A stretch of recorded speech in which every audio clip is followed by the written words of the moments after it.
Hello friend, नमस्ते। मैं हूँ रीना यादव। मैं आप सबके बीच में एक गीत लगा हूँ महंगाई करके। मेरा गीत कैसा लगा आप सब कमेंट बॉक्स में ज़रूर बताना। अच्छा लगे तो लाइक सब्सक्राइब शेयर दोस्तों ज़रूर करना। बदल गई रे जवनवाई बोल मई गई महंगाई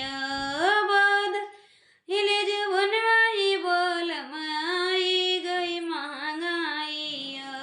कैसे खर्च पूरई है बोलम कोनो करज तनिया कई खर्च पूरई है बोलम के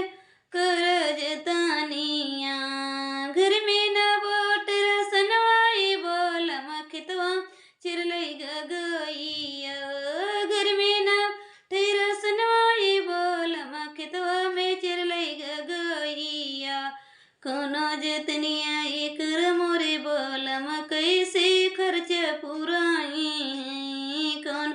तनिया एकर मोरे बोलम कैसे खर्च पुराई है खितो की अरियाए मोरे बोलम खिंचई दे तल तरवा गैया माराए मोरे बोलम बच जलेरा अनाजवा गैया के माराए मोरे बालम बच हे अनाजवा घर में न रुपया दाना का खिंचई दिली तरवा घर में रुपया दाना का खिंचई दिली तरवा जब आए मोरे दाना तब खिंचई देवे तरवा कमाई मोरे दाना तब खिंचई देवे तरवा सर समय बिताए दिया बालम कई के तू पढ़ाइया सारा समय